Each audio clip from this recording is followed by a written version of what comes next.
Orang-orang Bangi, Kajang Semenyih, korang jangan terlepas. Sekarang dekat Bangi Avenue Convention Center tengah ada jualan gudang paling murah and paling besar sekali kat Bangi, guys. Kasut-kasut semua memang diorang buang harga kau-kau punya. Baju-baju, seluar, topi, jaket memang semua diorang buang harga. Akan dapat kat tempat lain. Orang-orang Bangi, Kajang Semenyih, start dari 27 Ogos sampai 6 September ni akan berlangsung jualan gudang Sport Planet besar-besaran. Lokasi dia dekat Bangi Avenue Convention Center. Korang sampai je parking, kena naik lift atau tangga ke tingkat 1. Yang paling special, harga dekat sini korang takkan dapat kat tempat lain. Kalau korang nak cari kasut harga bawah 100, memang banyak design yang ada. Memang cantik-cantik. Cakap je korang nak cari kasut sneakers, kasut running, kasut futsal, kasut bola, memang banyak betul. Harga pun tak masuk akal. Ada juga section-section kasut yang diorang dah asingkan ikut saiz tau. So, mudah untuk korang cari. Yang dekat sini design dia lawa-lawa. Lepas tu kalau korang nak cari baju-baju ke,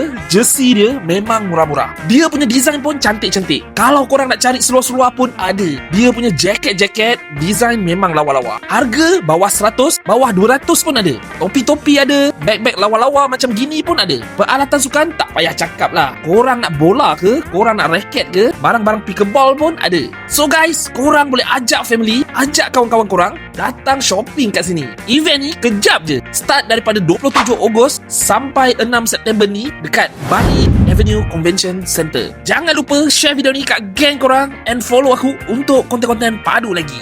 Let's go.